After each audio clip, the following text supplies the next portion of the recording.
ونصلي ونسلم على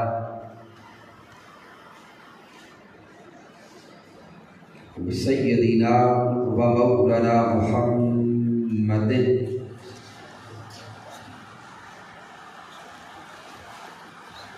نبي الأمين المكين الكريم الرؤوف الرحيم.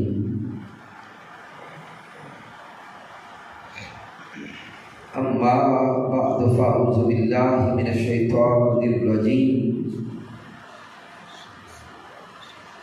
بسم الله الرحمن الرحيم.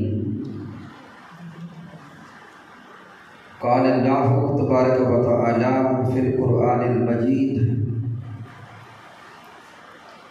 شهر رمضان الذي أنزل فيه القرآن.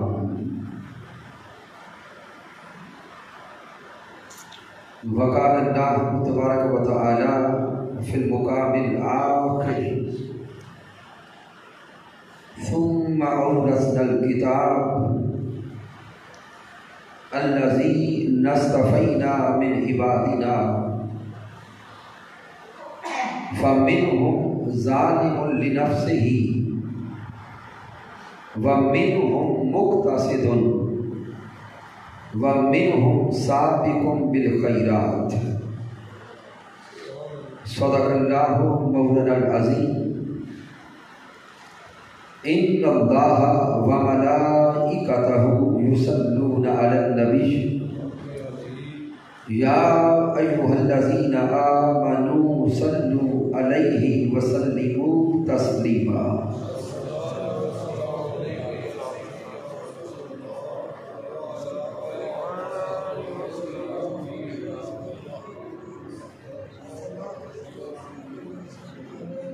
اللہ رب العزت کی توفیق سے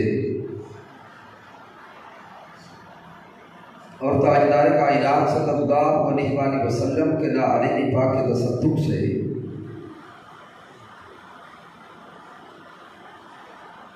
ہم درس عرفان القرآن کی اس ماہانہ نشست میں حاضر ہیں. اس درس عرفان القرآن کے انعقاد پر مبارکباد پیش کرتا ہوں، بالخصوص جناب محترم حاجی محمد اصغر صاحب کو، ضلعی صدر تحریک منہاج القرآن جناب محترم ذوالفقار علی چشتی صاحب کو، سینئر رہنما تحریک منہاج القرآن جناب محترم حاجی عزیز الرحمان صاحب کو، مسجد کی انتظامیہ کے ساتھیوں کو، نمازیوں کو، اور اپنے پاک اللہ کی بارگاہ میں دعا کرتے ہیں کہ رب کائنات سب کی کاوش کو اپنی بارگاہ اقدس میں قبول فرمائے. سامعین محترم، یہ جو دروس عرفان القرآن ہے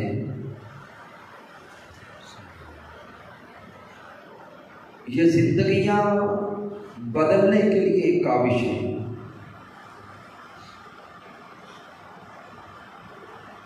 چونکہ چند دنوں کے بعد بحمدہ تعالی ماہ رمضان مبارک کا آغاز ہو رہا ہے، اور ماہ رمضان اللہ رب العزت کو پانے کا مہینہ ہے. ماہ رمضان اللہ رب العزت کے قرب کے حصول کا مہینہ ہے، اور ماہ رمضان قرآن مجید کے نزول کا مہینہ ہے. اس لیے آج کے درس عرفان القرآن کا موضوع رمضان اور قرآن رکھا ہے.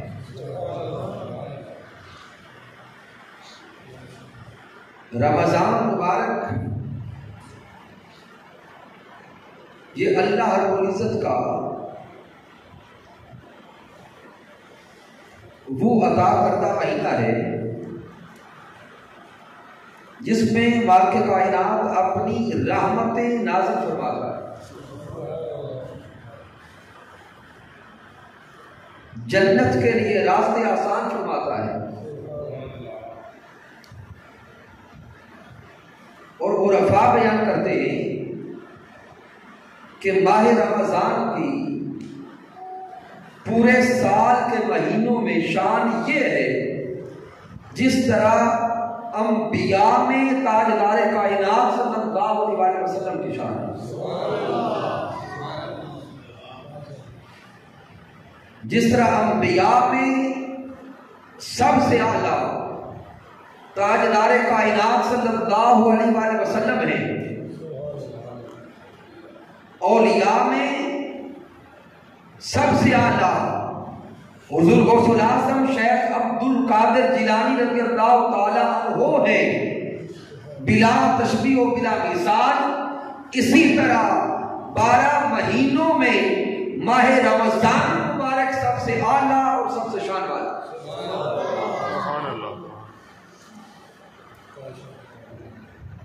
پھر اگر ہم انبیاء کرام پہ اترنے والی کتب کو دیکھیں تو حضرت ابراہیم علیہ السلام پر جو صحائف اترے وہ ماہ رمضان میں اترے. حضرت موسیٰ علیہ السلام پر کتاب ماہ رمضان میں اتری. حضرت داؤد علیہ السلام کی کتاب ماہ رمضان میں اتری. اور حضرت عیسیٰ علیہ السلام کی انجیل بھی ماہ رمضان میں اتری. تاجدار کائنات صلی اللہ علیہ وسلم کا یہ قرآن بھی یہ سارے کا سارا لوح محفوظ سے آسمان دنیا پر ماہ رمضان میں اترا. اسی لیے میرے اللہ نے سورۃ البقرہ آیت نمبر 185 میں ارشاد فرمایا شہر رمضان الذی انزل فیہ القرآن، کہ یہ وہ مہینہ ہے جس ماہ مبارک میں قرآن کو اتارا گیا.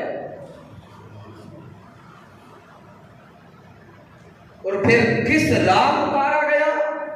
انا انزلناہ فی لیلۃ القدر، کہ وہ لیلۃ القدر ہے جس شب اللہ رب العزت نے تاجدار کائنات صلی اللہ علیہ وسلم پہ اترنے والا یہ قرآن نازل فرمایا. اب یہاں پہ ایک لطیف نکتہ کرنے لگا.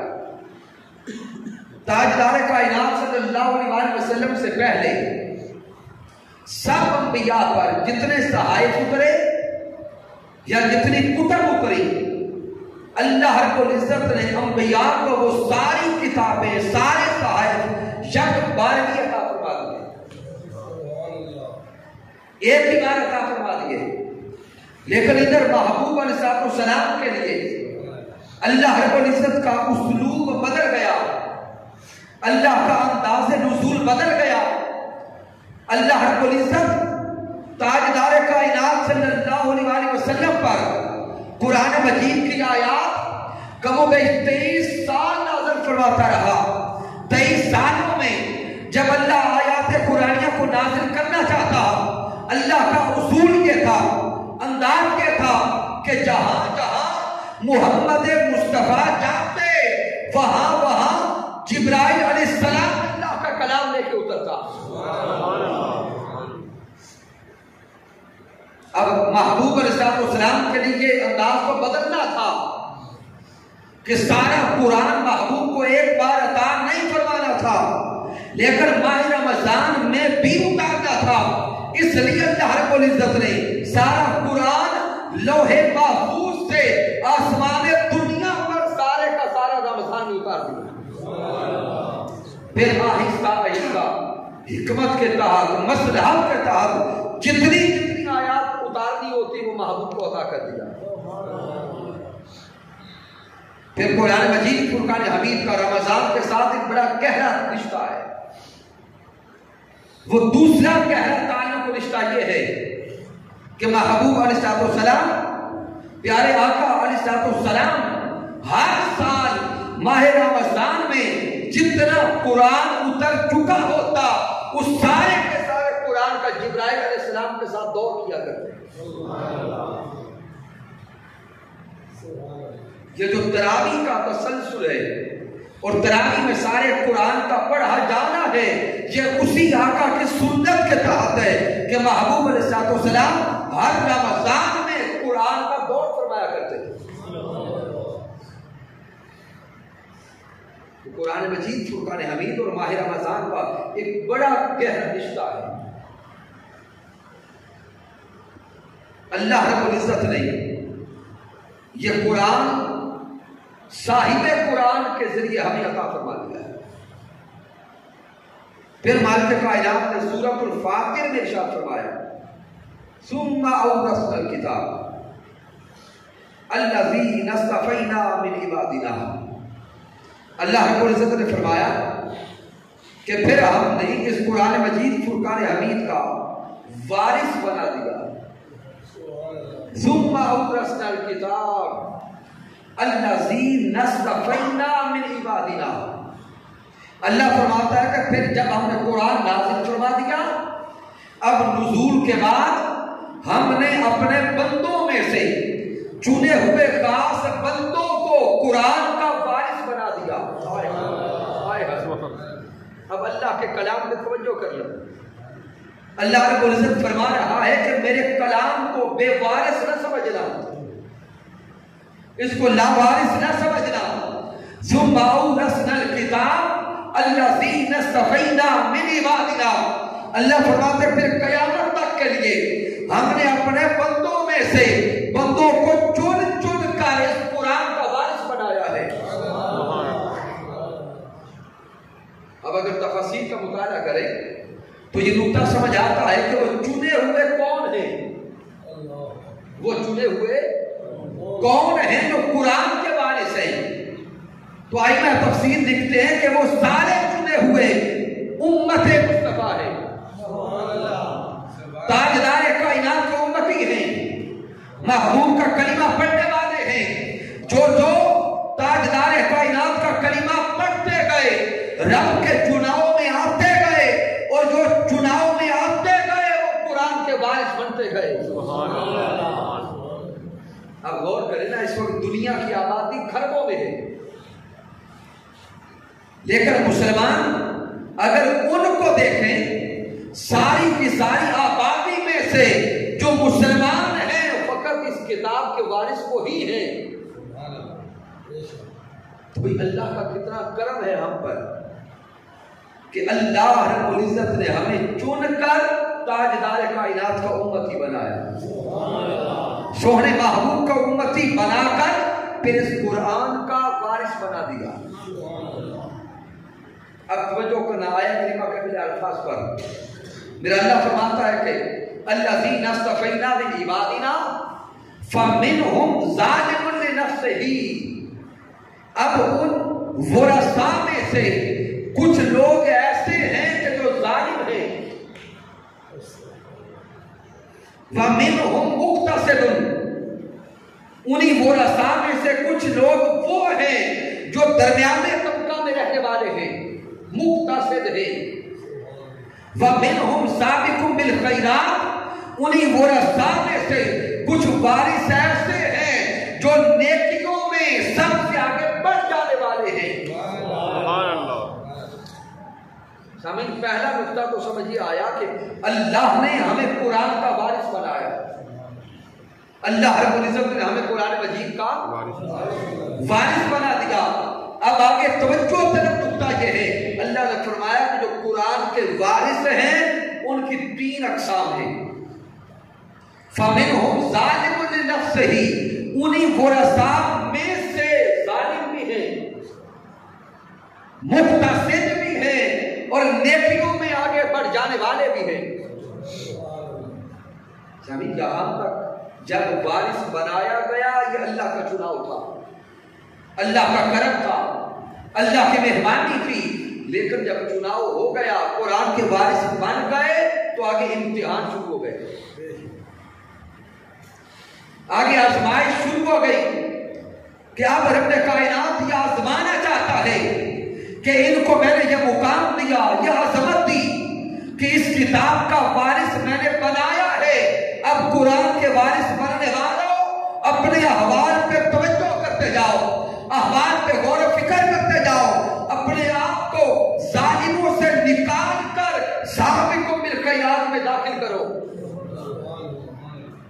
اب سوال پیدا ہوا کہ ظالم کون ہے، مقتصد کون ہے اور سابق بالخیرات کون ہے؟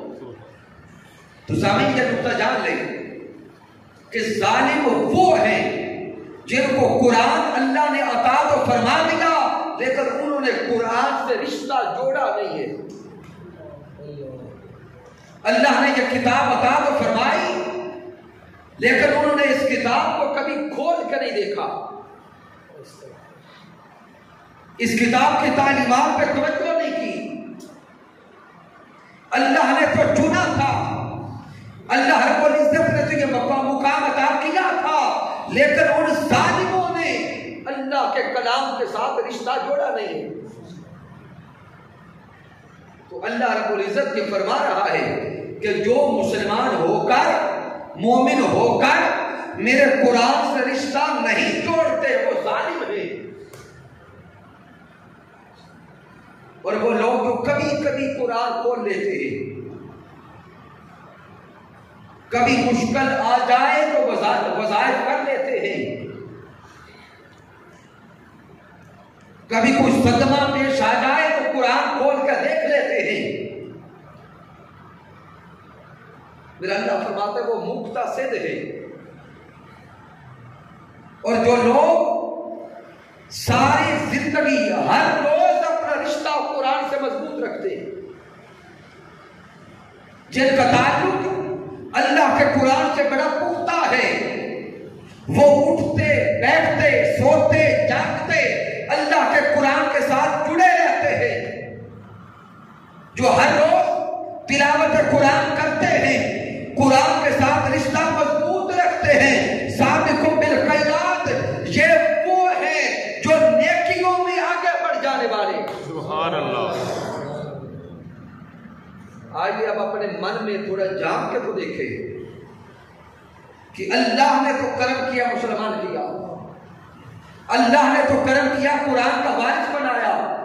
اگر اپنے من میں جان کے سوچے اور پتہ کرے کہ ہم کہاں کھڑے ہیں، کیا ہم قرآن مجید کے ساتھ اپنا رشتہ مضبوط کر چکے؟ کیا قرآن مجید کی تعلیمات پہ عمل کر رہے ہیں؟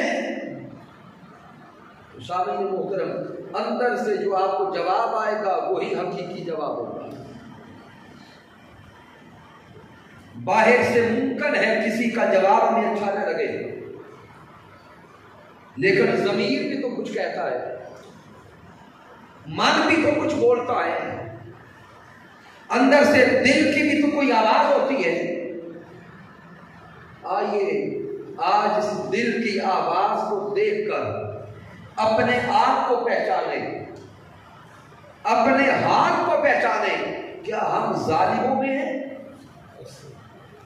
یا مقتصدین میں ہیں یا سابقون بالخیرات کے طبقہ میں ہیں؟ تحریک منہاج القرآن کے پلیٹ فارم سے یا دروس عرفان القرآن یہ اصلاح احوال کے لیے منعقد ہوتے ہیں، یہ کوئی رسمی محفلیں نہیں ہیں، یہاں کوئی مال کا دھندا نہیں چلتا، یہاں ظاہری کوئی مقا کا تصور نہیں ہوتا، اور یہاں یہ سوچ بھی نہیں ہوتی کہ ہزاروں لوگ آئیں، ہماری تو فکر صرف اتنی ہے کہ جو چند آ جائیں وہ کچھ نہ کچھ لے کے جائیں۔ سبحان اللہ، سبحان اللہ۔ وہ قرآن مجید کا کوئی فہم لے کر جائیں، کوئی فکر لے کر جائیں، کوئی تعلق لے کے جائیں۔ اگر ایک کی زندگی بھی بدل گئی تو ہمارے درس سے قرآن کا حق ادا ہو گیا۔ سبحان اللہ۔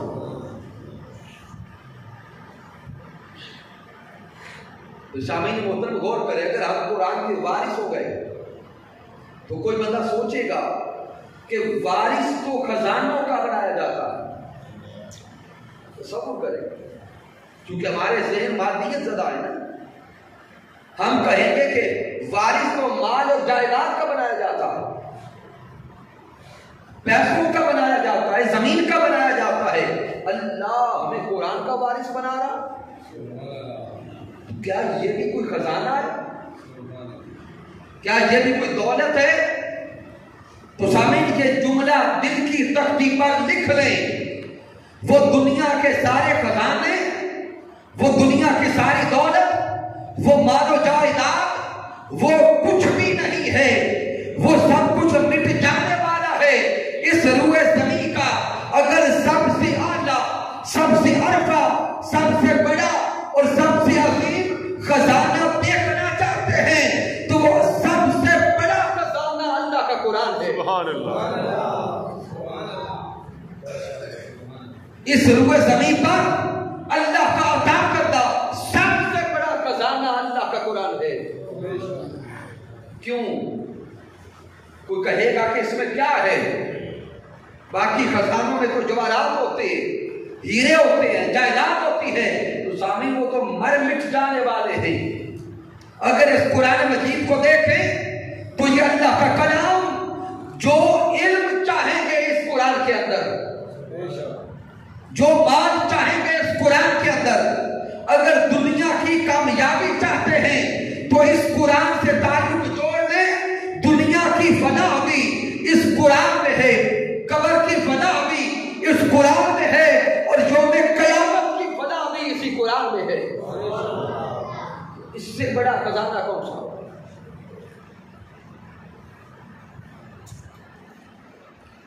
تو اللہ رب العزت کا یہ کلام، یہ مالک کائنات کا عطا کردہ سب سے بڑا خزانہ ہے۔ تو سامنے اگلے نقطے پہ توجہ کریں۔ جب کسی کو کوئی خزانہ، کوئی مال دے کے وارث بنایا جاتا تو وہ جو وارث ہوتا ہے، کیا وہ جو اس کو وراثت میں مال جائیداد خزانہ ملتا ہے اس کو یوں ہی بے وارث چھوڑ کے یا راستے میں پھینک دیتا ہے یا اس کی حفاظت کرتا ہے؟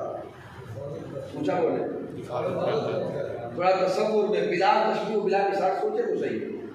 جس کو اپنے باپ سے یا دادا سے وراثت میں چند لاکھ روپے مل جائے تو کیا وہ گلی میں بہا دیتا ہے یا چھپا چھپا کے حفاظت کرتا؟ حفاظت کرتے۔ تو گویا جو شے وراثت میں ملتی ہے اس شہر کے بھی کوئی حقوق ہوتے، اس وراثت کے بھی کچھ بولے حقوق ہوتے ہیں۔ تو جب اللہ نے یہ قرآن ہمیں وراثت میں دیا ہے تو کیا اس کے کوئی حقوق نہیں ہوں گے؟ آئیے آج حقوق کے اس اگلے حصے میں ہم جانیں کہ اس اللہ کے قرآن کے ہم پر حقوق کیا ہے، اور پھر اپنے آپ کے بارے میں سوچیں کہ ہم وہ حقوق ادا کتنے کر رہے ہیں۔ قرآن مجید فرقان حمید کے بنیادی طور پہ ایک مسلمان پر 7 حقوق ہیں۔ کتنے؟ 7 حقوق۔ قرآن مجید کا پہلا حق ہے ایمان بالقرآن۔ کیا؟ ایمان بالقرآن۔ قرآن مجید کا دوسرا حق ہے تعظیم بالقرآن۔ قرآن مجید کا تیسرا حق ہے تلاوت قرآن۔ قرآن مجید کا چوتھا حق ہے فہم قرآن۔ چوتھا حق سماع قرآن۔ پانچواں حق فہم قرآن۔ چھٹا حق عمل بالقرآن، اور 7واں حق ہے تبلیغ قرآن۔ آئیے آج ان کو یاد کریں۔ قرآن مجید کا پہلا حق کیا ہے؟ ایمان بالقرآن۔ قرآن مجید پہ ایمان لانا، قرآن مجید پہ ایمان لانا۔ سامعین محترم، الحمدللہ ہم سارے کے سارے جتنے احباب بیٹھے ہیں، ہم سارے کے سارے قرآن پہ ایمان رکھتے ہیں، اللہ کا کرم ہے۔ لیکن سامعین، اس سے اگلے جو خاص جملے دینا چاہتا ہوں، قرآن مجید پہ ایمان ہو کیسا؟ ایک تو سادہ ہے نا کہ ہم قرآن کو مانتے ہیں اللہ کا کلام، یہ تو ہو گیا، لیکن آپ اس ایمان کا حق کیا ہے کہ جو کچھ اللہ کے کلام میں بیان ہو گیا قیامت تک زمین اوپر سے نیچے ہو سکتی ہے، لیکن قرآن میں جو بیان ہو گیا سچ وہی ہوگا، حق وہی ہوگا۔ ذالک الکتاب لا ریب فیہ، یہ وہ کتاب ہے جس میں شک و شبہ کی گنجائش کوئی نہیں۔ آج کے دور میں چونکہ یہ دور ہے سائنس کا دور، ٹیکنالوجی کا دور، اس دور میں جب ہمارے جوان کالجز میں جاتے ہیں، یونیورسٹیز میں جاتے ہیں، وہاں پہ بعض اوقات ایسی تھیوری سامنے آ جاتی ہے جو کسی مقام پہ قرآن مجید کے نظریہ کے ساتھ متصادم ہو۔ اب میں بالخصوص جوانوں کے ساتھ یہ جملے شیئر کرنا چاہتا ہوں کہ آج کا ہمارا جوان جو سائنس سے مرغوب ہے، جب وہ کالج یونیورسٹی میں جاتا ہے، اگر کسی مقام پر سائنس کی کوئی ایسی تھیوری آ جائے کہ ایک طرف سائنس ہو، ایک طرف اللہ کا قرآن ہو اور تھیوری متصادم ہو، جان لے ایمان یہ ہے کہ سائنس کو جھٹلایا جائے، قرآن پہ ایمان لایا جائے۔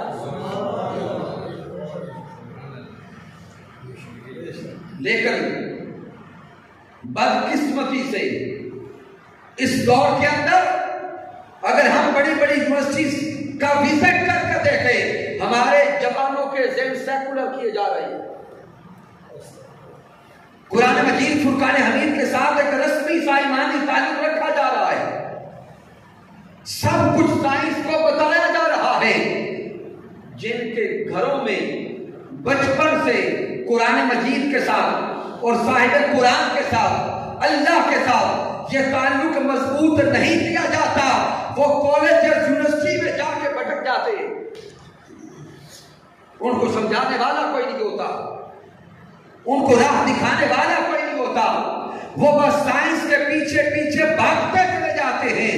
یہی وجہ ہے آپ بڑے بڑے اداروں کو وزٹ کر لیں، وہاں پہ آپ کو دہشتگردی بھی نظر آئے گا، سیکولرزم بھی نظر آئے گا۔ جہاں سے جو پیغام دینا چاہتا ہوں کہ ضرورت اس عمل کی ہے کہ ہم اپنی بچوں کو، اپنی بیٹیوں کو، اپنی اولادوں کو بچپن سے ہی قرآن مجید فرقان حمید کے ساتھ جوڑنے کے لیے محنت کریں۔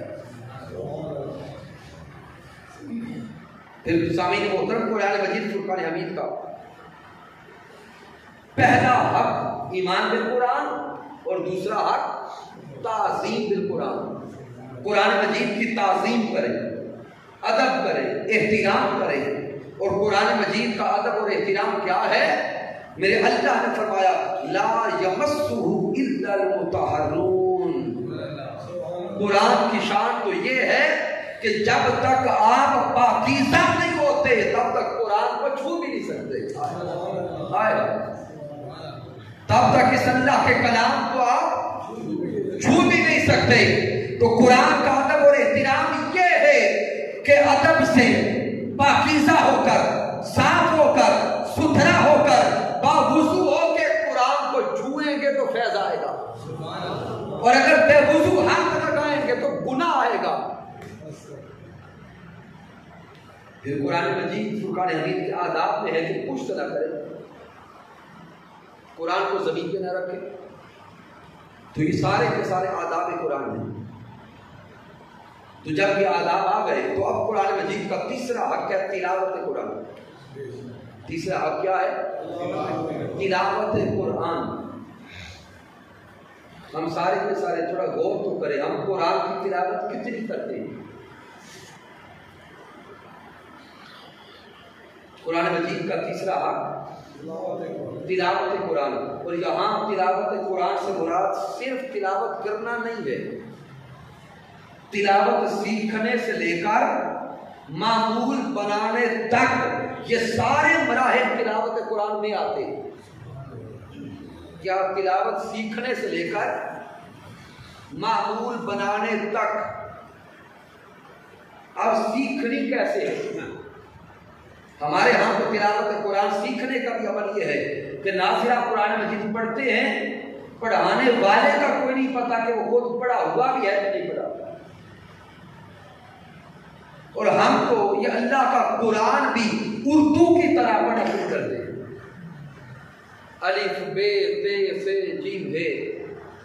یہ سمجھ لیں اس انداز سے قرآن مجید کا پڑھنا یہ مجہول ہے اور یہ غلطیوں کا سبب بنتا ہے۔ اگر قرآن پڑھنا ہے تو کسی قاری سے پڑھے، کسی اچھے پڑھانے والے سے پڑھے، تجوید سے پڑھے۔ وہ الف بے پہ نہیں پڑھائے گا، الف با تا سا جیم ہا خا، وہ مخرج کے ساتھ حروف تہجی پڑھائے گا۔ وہ عربی پڑھنا ہے، پھر تجوید کے اصولوں کے ساتھ پڑھنا شروع کریں۔ اگر ہم اپنے علاقوں میں سروے کریں کہ قرآن مجید پڑھنے والے کتنے لوگ کس طرح سے ہیں، تو 90% سے زائد لوگ قرآن مجہول پڑھتے ہیں، اور مجہول پڑھتے ہوئے بھی 99% غلطیاں کرتے ہیں۔ خدا میں آپ کو ڈرانا نہیں چاہتا، سمجھانا چاہتا ہوں۔ اگر ہم قرآن مجید مجہول پڑھیں اور اس میں لہن جلی کریں، لہن جلی سے مراد بڑی غلطیاں، ہمیں نہیں پتا ہوگا، ہم تو ثواب کے لیے لے بیٹھے، ہم تو کہیں گے کہ ثواب ملے گا، اور اگر قرآن پڑھتے ہوئے لہن جلی کرتے گئے، تلاوت میں بڑی غلطیاں کرتے گئے، تو ثواب نہیں الٹا گناہ ہوگا۔ اب آپ کہیں گے کہ لہن جلی کیا ہے؟ یہ میرا سبجیکٹ نہیں ہے کہ میں پوری تجوید کو پڑھاؤں یا سمجھاؤں، لیکن لہن جلی یہ ہے آواز کو آواز سے بدل دینا، حرف کو حرف سے بدل دینا، حرکت کو حرکت سے بدل دینا، اس سے معنی بدل جاتا ہے۔ میں صرف ایک مثال دیتا ہوں۔ ہم نماز پڑھتے، نماز میں سورۃ الفاتحہ ہے، اور فاتحہ پڑھتے ہوئے آغاز کرتے الحمدللہ رب العالمین۔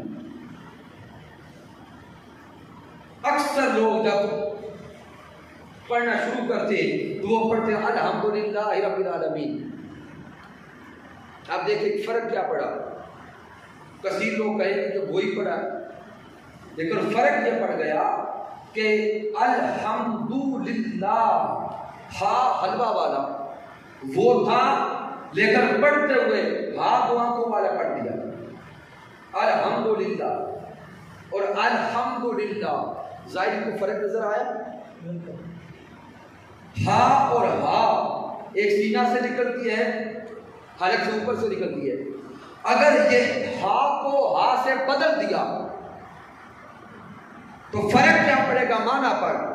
الحمدللہ رب العالمین ترجمہ ہے سب تعریفیں کیا بولے اللہ کے لیے ہے۔ اگر ہاں کو نقطے والی بنا دی تو اس کا معنی ہے پھٹے پرانے کپڑے۔ اب آگے ترجمہ اگر ہو سکتا ہے تو کر کے دیکھ، الحمدللہ رب العالمین معاذ اللہ، اگر ترجمہ ہوگا تو کہیں گے سب پھٹے پرانے کپڑے اللہ کے لیے، کیا کہہ سکیں گے؟ تو معنی بدل گیا، ثواب کہاں نظر آیا؟ تو آج کے درس عرفان القرآن میں چونکہ موضوع رمضان القرآن آ گیا، تو میں عرض یہ کرنا چاہتا ہوں اسی رمضان سے اپنے آپ کو تیار کرے قرآن سیکھنے کے لیے، خدا کے لیے قرآن سیکھنا شروع کریں، اپنی اولادوں کو سکھائیں، خود سیکھیں۔ اور اگر کوئی یہ سمجھ رہا ہو کہ بھائی میں تو اتنا بڑا ہو گیا، اس عمر میں چلا گیا، شرم آئے گی، نہیں، اللہ کے قرآن سیکھنے میں شرم محسوس نہ کریں، بلکہ میرے آقا کا تو فرمان یہ ہے جو انسان قرآن مجید کا علم حاصل کرتے ہوئے، قرآن سیکھتے ہوئے اس کی موت واقع ہو جاتی ہے، وہ قبر میں جاتا ہے تو اللہ فرشتوں کو بھی معمور کر دیتا ہے، وہ ہر روز اس کے ذمہ قرآن پڑھنے کا اجر لکھتے ہیں اور قبر میں بھی قرآن سکھاتے جاتے ہیں۔ نعرہ تکبیر، نعرہ رسالت، نعرہ تحقیق، نعرہ حیدری، علماء اہل سنت۔ تو اب بولے کیا قرآن سیکھنا چاہیے یا نہیں؟ سیکھنا چاہیے۔ میں معذرت چاہتا ہوں کہ اگر موضوع یہ چند جملے سخت ہو گئے، لیکن اگر یہ اس طرف ہم سمجھنے سمجھانے کی طرف نہیں آئیں گے تو زندگیاں یوں ہی بیکار گزرتی رہیں گی۔ تو قرآن مجید فرقان حمید کا تیسرا حق تلاوت قرآن۔ جب سیکھ لی تو اب کوشش کریں کہ تلاوت کو معمول بنائیں۔ ہر روز اگر ایک پارہ نہیں پڑھ سکتے، ہاتھ نہیں پڑھ سکتے، چوتھائی نہیں پڑھ سکتے، ایک رکوع پہ آ جائیں، ایک رکوع پہ آ جائیں، 10 آیات تو روز کے پڑھ لیں۔ روٹین بنانی چاہیے یا نہیں؟ ارادہ کرنا چاہیے۔ پھر شامل تلاوت ہے قرآن مجید کے بعد قرآن کا چوتھا حق ہے سماع قرآن۔ قرآن کا سننا ادب کے ساتھ، احترام کے ساتھ۔ تھوڑا یہاں بھی ہم غور تو کریں، ہم قرآن کو توجہ سے کتنا سنتے ہیں۔ کبھی وقت وہ تھا جب محافل حسن قرات ہوا کرتی تھی، حسن قرات کی محفلیں ہوتی، ایک ایک محفل میں کئی قرات تشریف لاتے۔ ہم بچپن میں تھے، چھوٹے تھے، تھوڑا یہ ذوق دیکھا ہے۔ محترم حاجی اصغر صاحب نے، ذوالفقار صاحب نے، عزیز الرحمان صاحب لوگوں نے شاید زیادہ دیکھا ہوگا۔ یعنی پوری رات محافل قرات ہوتی، پھر وہاں سے معمول نیچے آیا تو جو بڑی اور محافل ہوتی ان میں کسی ایک اچھے قاری کا انتخاب کیا جانے لگا۔ جہاں کہیں ہمیں قاری کرامت علی نہیں بھی نظر آتے تھے، کہیں قاری سید صداقت حسین شاہ نظر آتے تھے، یا اس طرح کے قرآ۔ اور اب تو سننے کا حال یہ بن چکا ہے بڑی محافل میں، اور سارا کچھ سٹینڈرڈ کا ہوتا ہے، لیکن قاری کہتے ہیں کئی محلے سے رکھتے ہیں، بلکہ ہمارا سننے کا ذوق ہی جاتا تھا۔ چلیں اب محافل کی بات میں نہیں کرتا، وہ ایک الگ معاملہ ہے، لیکن ہم گھر میں بیٹھ کر، موبائل ہر کسی کے پاس ہے، سی ڈیز ہر کسی کے پاس ہے، کم از کم ہر روز چند آیات سننے کا تو ارادہ کریں۔ کبھی قرآن میں نام انٹرنیشنل قاری عبد الباسط کا سنا جاتا ہے، تو آئیے آج یہ بھی کچھ ارادہ تو کریں، قرآن سنیں گے۔ تو قرآن مجید فرقان حمید کا چوتھا حق کیا ہوا؟ سماع قرآن۔ پھر قرآن مجید کا پانچواں حق ہے فہم قرآن، قرآن کا فہم حاصل کرنا، قرآن میں تدبر کرنا، تفکر کرنا، غور و فکر کرنا۔ یعنی قرآن مجید فقط ثواب کے لیے نہیں پڑھنا، ثواب کے لیے نہیں سننا، قرآن مجید میں ہوتا ضرور ہے، قرآن کا فہم حاصل کرنا ہے، اور یہ سمجھنا ہے کہ ہمارا اللہ ہم سے کہتا کیا ہے، ہمارا مالک ہمیں حکم کیا دیتا ہے۔ اور یہ نقطہ بھی سمجھ لیں، یہ قرآن ثواب کے لیے نہیں اترا، یہ اللہ کا قرآن ثواب کے لیے نہیں اترا، یہ قرآن کو انقلاب کے لیے اترا ہے، قرآن زندگیاں بدلنے کے لیے اترا ہے، قرآن نظریات بدلنے کے لیے اترا ہے۔ قرآن کے نزول کا مقصد اس کو پڑھ کے، اس سے فہم لے کر، فکر لے کر، غور کر کے، تیقن کے ساتھ اس پہ اپنے ایمان کو، عقائد کو، نظریات کو استوار کرنا ہے۔ اگر قرآن کو ایمان کے لیے، انقلاب کے لیے پڑھتے جائیں گے، ثواب تو خود ملتا جائے گا، ثواب تو ساتھ ملتا جائے گا، لیکن مقصود ثواب نہیں ہے۔ جیسے مثال دیتا ہوں، بندہ گھر بنائے، آج کل یہ سارے لینٹر پڑتا ہے اور سارے بند گھر بنتے، اگر کوئی بندہ گھر میں ایک کھڑکی رکھے، اس کی نیت ہو، ویسے تو آواز نہیں آتی، کھڑکی رکھتا ہوا اذان کی آواز آئے گی، ارادہ کیا ہو کہ اذان کی آواز آئے گی، تو کیا اذان کی آواز کے ساتھ روشنی آئے گی یا نہیں آئے گی؟ روشنی ساتھ آئے گی۔ اگر کھڑکی کھلی ہوگی تو ہوا بھی آئے گی تو اگر بتا نیت یہ بنائے کہ روشنی لینی ہے تو وہ اوپر والا اجر تو جاتا رہا، وہ اعلیٰ مقام تو جاتا رہا. تو اس لیے بلا تشبیہ و بلا مثال قرآن کے نزول کا مقصد انقلاب ہے. زندگیوں کو بدلنا ہے، احوال کو بدلنا ہے، کردار کو بدلنا ہے.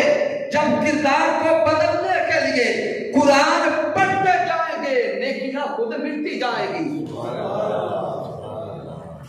اور اب نیکیوں کا فرق بھی میں سمجھاؤں، چونکہ ہم لوگ ہیں نا، ہم نے ایک رجسٹر تو اللہ نے دیا ہوا ہے نا فرشتوں کو، وہ نیکیاں یا گناہ لکھتے ہیں. ایک نیکیوں کا رجسٹر ہم نے اپنے گھر میں بنایا ہوا ہے کہ ہم نے آج اتنی آیات پڑھی ہیں تو اتنی نیکیاں ملی ہوگی، یہ لکھ لی. درود پاک پڑھوں گا تو اتنی بار ثواب ملا، یہ بھی لکھا. ایک رجسٹر تو ہمارا بنایا ہوا ہے. اب میں اس رجسٹر کو آپ کے سامنے رکھنا چاہتا ہوں. میرے آقا نے فرمایا کہ اگر کوئی بندہ قرآن مجید فرقان حمید سے ایک علم کا نقطہ سیکھتا ہے، ایک آیہ کریمہ سیکھتا ہے، اس سے علم لیتا ہے، فہم لیتا ہے، اور دوسری طرف کوئی بندہ ساری رات کھڑا ہو کر مصلی پہ 100 نفل پڑھتا ہے، آئے ہائے اب نیکیاں جمع کرنا. میرے آقا فرماتے ہیں کہ ایک طرف مصلی پہ کھڑے ہو کر کوئی 100 نفل پڑھ رہا ہے، دوسری طرف کوئی بندہ قرآن مجید سے علم کا ایک باب سیکھ رہا ہے، ایک نقطہ سیکھ رہا ہے.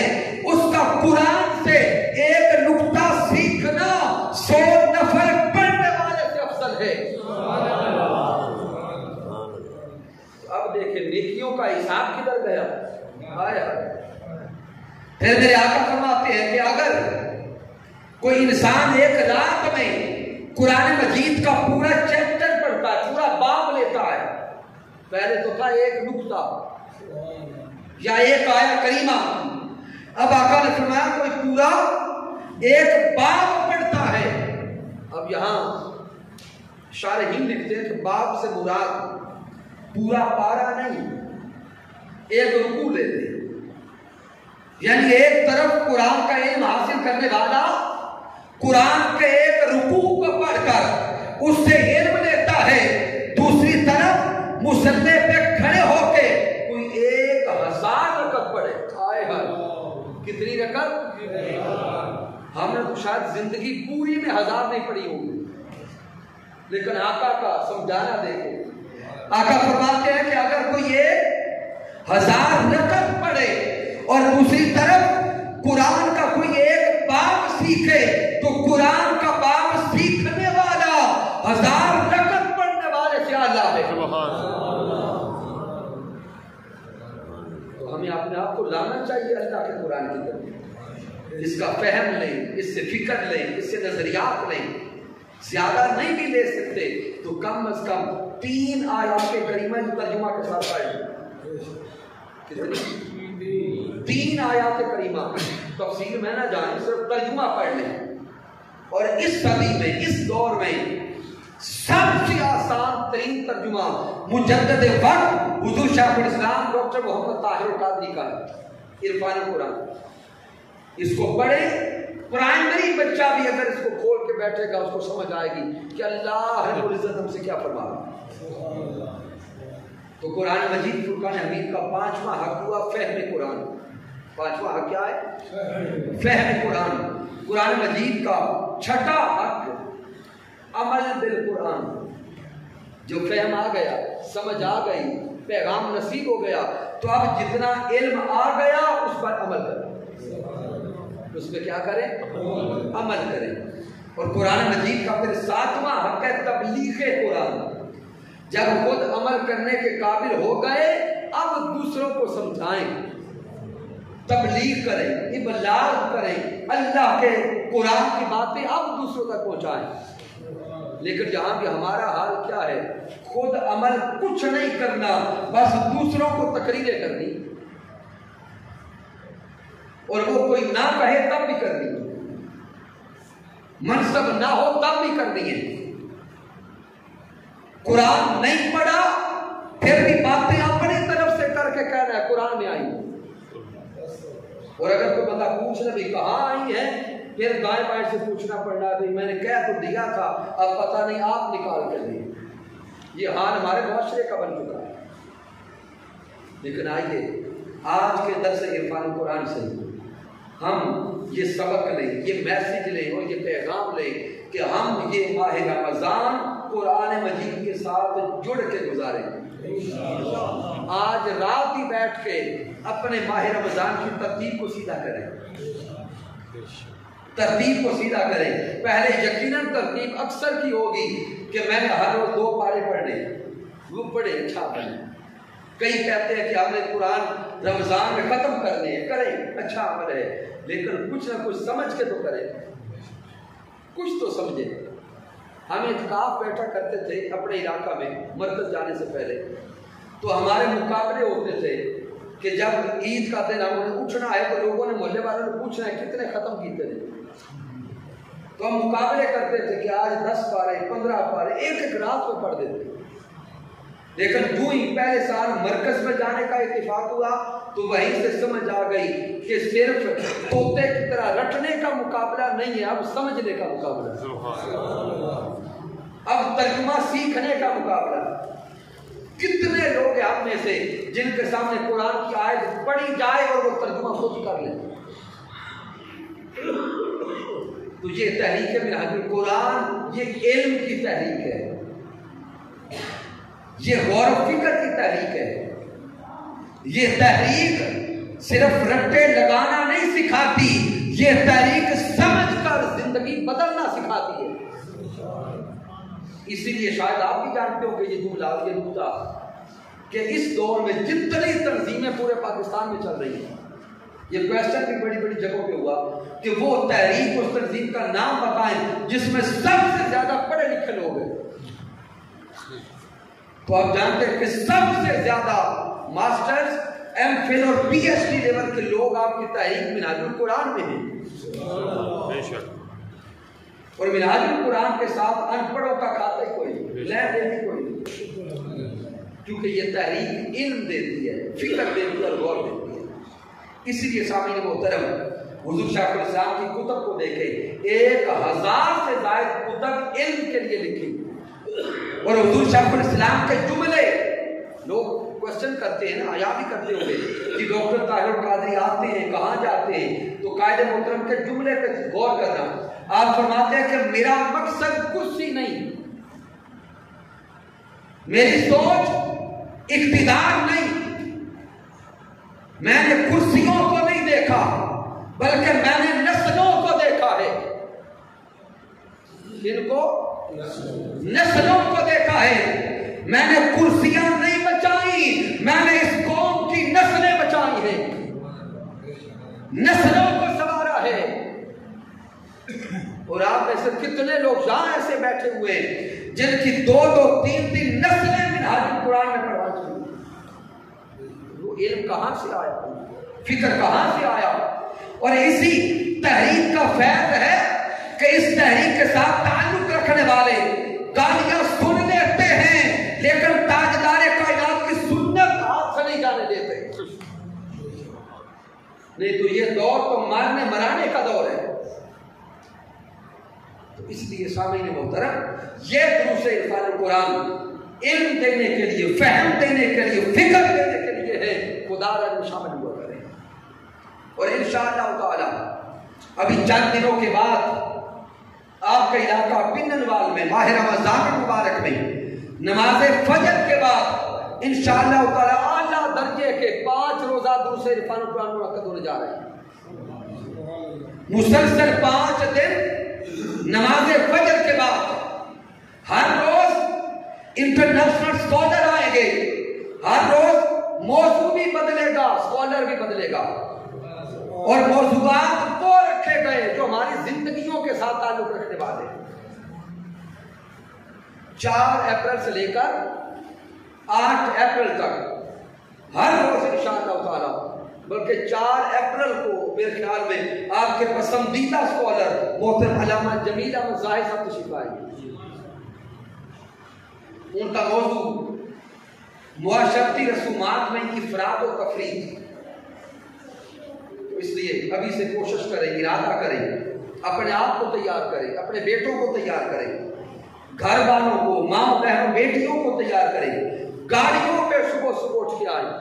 ایک روحانی ماحول ہوگا، روحانیت والے ہوں گے اور روحانیت والے کی بارگاہ سے آئیں گے انشاءاللہ. تو ارادے کریں، گاڑیوں کا اہتمام کریں، لوگوں کو لے کر آئیں، تشریف لائیں، انشاءاللہ تعالی زندگیاں بدلنے کا سامان ہوگا. میں شکریہ ادا کرتا ہوں تحریک منہاج قرآن کے جمی قائدین و کارکنان کا، جملہ فورمز کا، کہ جنہوں نے اس ماہانہ درس عرفان قرآن کو منعقد کیا، کوشش کی، کاوش کی. رب کائنات کی بارگاہ میں دعا ہے اللہ رب العزت کی کاوشیں